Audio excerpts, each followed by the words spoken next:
gente do canal do YouTube! Hoje a gente vai falar sobre a Johanna van Gogh, nascida Johanna Bongen. Eu acho que o nome dela fala Johanna, né? Porque ela era dos Países Baixos. E basicamente ela foi a pessoa responsável por fazer com que eu e você conheçamos o Van Gogh hoje. Se não fosse ela, talvez a gente nem soubesse quem é o Van Gogh e não conhecesse as obras maravilhosas dele. A Johanna nasceu na segunda metade do século XIX e ela era de uma família de classe média muito severa. E ela acabou conhecendo o Theo, irmão do Van Gogh, que era marchand de arte em Paris, então ele negociava aí obras de arte. E depois de um tempo que eles se conheceram, ele pediu ela em casamento muito rápido, mas ela tava com outra pessoa e tal, mas no final ela acabou gostando dele. E eles acabaram ficando noivos em 1888.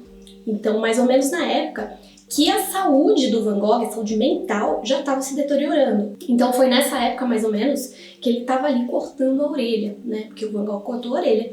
E depois de um tempo, depois de mais ou menos 2 anos, ele se suicidou. Então ele já estava ali com a saúde mental bem afetada.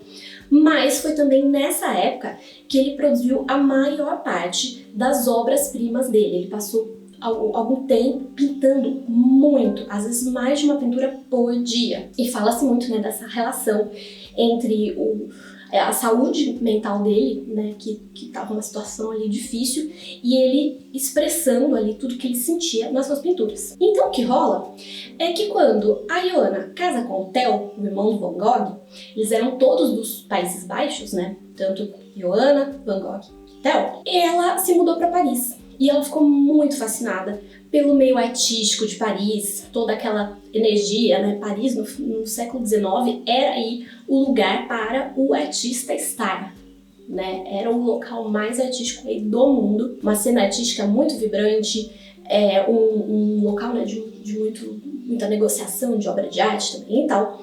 E o Theo, ele negociava os impressionistas, que eram então o que havia de grande vanguarda na época. Poucas pessoas vendiam impressionistas naquela época. E o que rola então, que o Theo e a Johanna, eles têm um filho, e a Johanna acaba conhecendo o Van Gogh em 1890, quando ele vai a Paris, né, porque o Van Gogh estava morando no interior da França. Ele quase não vendeu nenhuma tela na vida dele, ele vendeu tipo 1 ou 2, e quem sustentava ele era justamente o irmão, que trabalhava como marchand em Paris.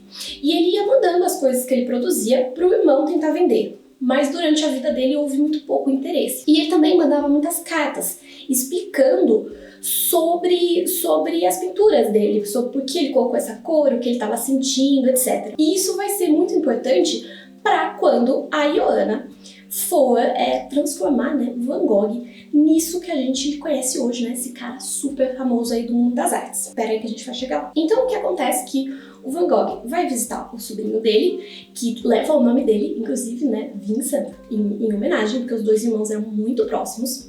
E pouco tempo depois, o Van Gogh morre. Ele se suicida. E ainda pouco tempo depois da morte do Van Gogh, o Theo também morre em decorrência da sífilis, que ele tinha frequentado muito bordel aí na juventude, e contraiu sífilis, e naquela época não tinha cura essa doença. Então morreu o Theo, ficou aí Johanna sozinha com um bebê e uma montanha de pinturas do Van Gogh, que na época não valia um tostão. O que Johanna fez? Ao invés de continuar em Paris, como algumas pessoas tinham sugerido para ela decidiu voltar para os Países Baixos, para uma cidade que não era a cidade natal dela, abriu uma espécie de pensão, de hospedaria, numa outra cidade, então para ficar longe dos pais dela, desse controle dos pais dela, né, o pessoal meio severo e tal. E ela começou a estudar muito o trabalho do Van Gogh, ler todas essas cartas que ele mandava para o irmão. Então ela começou a entender muito melhor o trabalho dele e começou a tentar entender um pouco melhor de arte, porque na época ela não sabia necessariamente muito, ela não tinha estudado isso, ela não trabalhava como marchand, como Theo. Nessa época não era comum, né, uma mulher que trabalhasse como marchand, e essa foi justamente uma das dificuldades que ela encontrou quando ela foi tentar promover o trabalho do Van Gogh. As pessoas não acreditavam muito nela, porque ela estava ali com as obras de um artista completamente desconhecido, uma mulher que não tinha nenhum background, né, nenhuma experiência na área e o pessoal não levava ela muito a sério. Mas ela torrou a paciência de muita gente, muitos críticos. Basicamente, ela não desistiu. Ela torrou a paciência e foi aprendendo os truquinhos aí do meio da arte, né? Alguns que existem até hoje. Quando ela conseguiu fazer uma exposição do Van Gogh em uma galeria, o que ela fez? Ela falou, tá, só que só uma pequena parte dos quadros vão estar à venda. Então, o que rola? Não é de hoje que as pessoas, né, sentem vontade de ter aquilo que elas não podem ter. Não é de hoje que fala-se que, não, tá vendido já, esse não tá disponível, né? Ainda hoje se faz isso no mundo da arte, não tá disponível. Porque daí as pessoas vão falar, não, tem muita gente colecionando, tem muita gente querendo, esse está em alta, quero comprar. Então ela foi aprendendo todas essas estratégias e foi aí promovendo o trabalho do Van Gogh em conjunto com essas cartas. Então ela achava que era muito importante para entender o trabalho dele, entender, né, tudo isso que ele pensava, tudo isso que ele escrevia nas cartas. Então ela mostrava para as pessoas, mandava para críticos e ela trabalhou muito para conseguir com que ele finalmente começasse a fazer sucesso. E ela deixou esse legado, inclusive, para a família. Porque foi o filho dela que foi responsável pelo início do que se tornaria o que hoje é o Museu Van Gogh. E até pouco tempo atrás, a gente não sabia muito sobre ela, porque foi só a partir de 2009 que o diário dela foi estudado por historiadores. Antes disso, o filho dela não queria que as pessoas tivessem acesso a esse diário para não invadir a privacidade dela, porque ela se relacionou aí com 2 artistas depois da morte de Theo, um dos quais ela até casou, e, né, era o diário pessoal dela, então tinha coisas aí pessoais no diário. Mas, em 2009, o bisneto dela acabou entregando esse diário para ser estudado, e hoje ele está no Museu Van Gogh. E foi muito importante, então, saber o papel dela nisso tudo. Sabia-se que ela tinha tido um papel importante, mas esse diário foi esclarecedor e fez com que percebesse que o papel dela foi muito mais importante do que havia se pensado. E faz todo sentido isso, né, na história da arte, né, no que se faz na história da arte hoje em dia,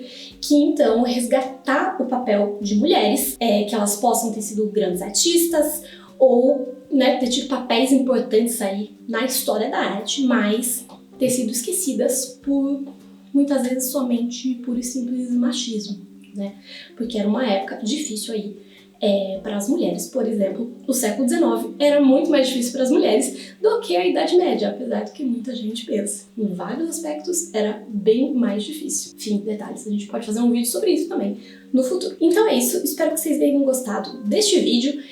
Se vocês quiserem saber mais sobre Van Gogh, Johanna, Theo, esses temas, deixem aqui nos comentários e outras sugestões também. Então é isso, beijinhos e até a próxima!